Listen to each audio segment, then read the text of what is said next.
con ello saludar al país nueva vez y a este súper equipazo de profesionales multidisciplinarios de la Z101. Hoy viernes, tal y como lo he venido haciendo toda esta semana, quiero salir un poquito de la rutina y hablar sobre los temas que realmente me apasionan, la historia, la geografía, los temas sociales. Pero antes de tratar mi tema central, quiero honrar un día como hoy, 21 de marzo del año 1806, nació Benito Juárez, presidente mexicano, y nos legó una frase que ha pasado a la inmortalidad. Hay muchas veces que yo escucho personas diciendo: el derecho al respeto ajeno es la paz. Se fue para mí, dentro de muchas cosas, de las grandes frases que nos legó don Benito Juárez. Miren, le he estado dando mucho seguimiento a los documentos desclasificados por parte del gobierno de Donald Trump sobre la muerte o el ajusticiamiento de Rafael Leónidas Trujillo.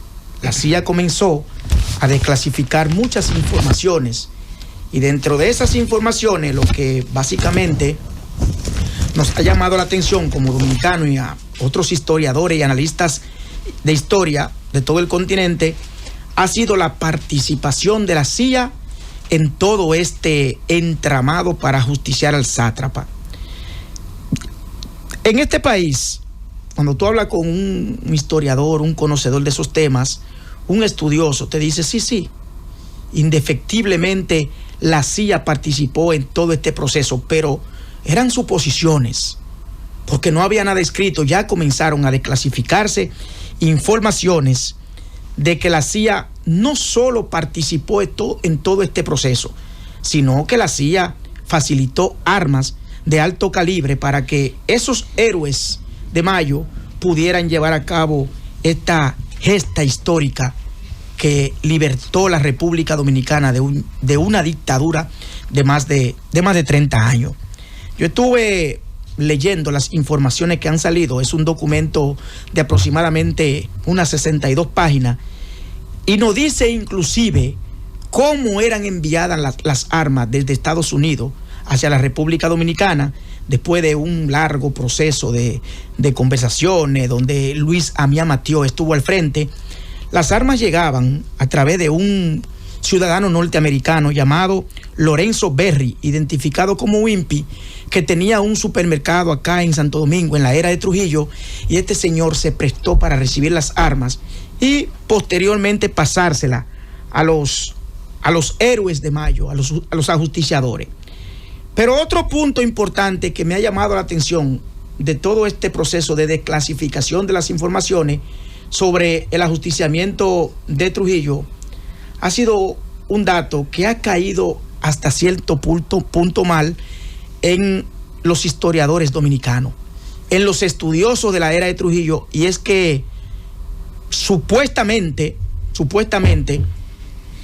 quienes participaron en el ajusticiamiento de Trujillo, y así lo dicen los documentos desclasificados, no lo hicieron por un tema patriótico, no lo hicieron por amor a la República Dominicana ni por liberarnos del sátrapa. Lo hicieron, según los documentos desclasificados, lo hicieron por un asunto de rencillas personales con Trujillo.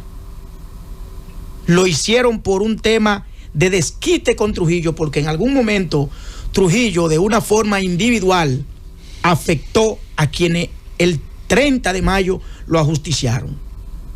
Aquí hay que hacer una precisión importante, y es lo siguiente: indistintamente si Trujillo le hizo algún tipo de daño a quienes los ajusticiaron, eso no le quita el mérito a este grupo de dominicanos valientes.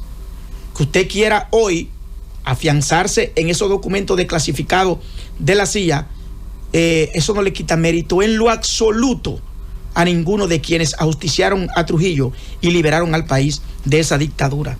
Yo decía ayer, y hoy le voy a dar continuidad, que para mí, en todo este proceso del ajusticiamiento de Trujillo, los norteamericanos alcanzaron un punto de hartazgo por los asesinatos y por los intentos de asesinato por parte del régimen de Trujillo. Y yo he identificado 4 puntos básicos o 4 hechos básicos que fueron el principio del fin de la dictadura de Trujillo. Primero, el 12 de marzo del año 1956, Rafael Leónidas Trujillo mandó a buscar, o no mandó a buscar, secuestró a Jesús de Galinde allá en los Estados Unidos y lo trajo a la República Dominicana y lo asesinó. ¿Por qué Trujillo supuestamente perpetró este hecho de sangre contra Galíndez? Porque Galíndez se puso a dar conferencia en los Estados Unidos y se puso a decir supuestamente los esbirros del régimen, básicamente Johnny Aves García y Alicinio Peña Rivera. Alicinio Peña Rivera era el jefe del CIN en la zona norte del país, y le pasaron informe a Trujillo diciéndole sobre lo que supuestamente estaba diciendo Jesús de Galinde en los Estados Unidos. Pero lo que Trujillo ignoró o ignoraba era que Jesús de Galinde era un agente de la CIA. Ese fue el primer asesinato que desde mi óptica le prendió el bombillito a los norteamericanos y dijeron: este hombre se nos está saliendo de la mano. Con este hombre hay que tomar acciones inmediatas. Pero Trujillo no se queda ahí. Un año después, el 26 de julio del año 1957, asesina al presidente guatemalteco Carlos Castillo Armas, que en principio eran aliados, pero Trujillo era un megalómano, un déspota, un hombre que se vivía por los vítores, y Carlos Castillo Armas, presidente guatemalteco, le hizo un desaire de no invitarlo a una toma de posesión y recibirlo como un emperador, y Trujillo se llenó de odio, encomendó a Johnny Aves García y lo asesinaron allá en una de sus casas en Guatemala. Pero el 24 de junio del año 1960, Trujillo vuelve y comete otro hecho que hasta cierto punto preocupó a los norteamericanos, y fue el intento de asesinato contra Rómulo Betancourt, el presidente venezolano. Cuando usted se pone a analizar la cronología de los hechos, de los temas que comenzaron a preocupar a los norteamericanos y dijeron: de este hombre hay que salir, esos 3 hechos para mí fueron fundamentales. Pero ¿cuál fue la gota que rebosó la copa? Lo que pasó en la República Dominicana el 25 de noviembre del año 1960. El hecho más dantesco que hubiese vivido la República Dominicana desde la decapitación de Desiderio Arias. La primera víctima de la dictadura de Trujillo eran amigos, pero Trujillo no aceptaba que Desiderio Arias fuera un líder en la zona norte del país y lo decapitó. Pero el 25 de noviembre de 1960 asesinó a las hermanas Mirabal y a su chofer a palos. Después simuló que se trató de un accidente, pero la comunidad internacional no se le comió eso a Rafael Leónidas Trujillo. Estoy haciendo este comentario, esta cronología de los hechos, para que ustedes vean que Valentín Pérez, ni nadie que tenga 2 dedos de frente, va a comerse eso de que los ajusticiadores de Trujillo perpetraron este hecho sencillamente porque tenían algún tipo de odio o resentimiento contra él. Es verdad que Trujillo en algún momento los maltrató a todos. Yo he comenzado a hacer un proceso de investigación sobre qué pasó en la relación de Trujillo con cada uno de los que participaron en el ajusticiamiento, porque hay algo que no podemos ignorarlo. Todos, en su gran mayoría, eran hombres de confianza de Rafael Leónidas Trujillo. Por ejemplo, Pedro Livio Cedeño era capitán del ejército. Pedro Livio Cedeño era contador. Y Pedro Livio Cedeño en algún momento fue el administrador de la fábrica de baterías en la era de Trujillo. Administraba una de las principales empresas de Trujillo, la fábrica de baterías, pero por un asunto de desacuerdo de este higüeyano entre Trujillo y este señor y Pedro Livio Cedeño, llegaron a algún tipo de situaciones problemáticas y Trujillo lo maltrató. Independientemente de que Pedro Livio Cedeño pudiera tener situaciones con Trujillo, eso no le exime de ser un héroe nacional. Y no podemos circunscribir este debate a que ellos hicieron eso por rencillas personales. Pero Juan Tomás Díaz era un militar de alto rango del gobierno o de la dictadura de Trujillo, y Trujillo lo denigró en público delante de otros amigos.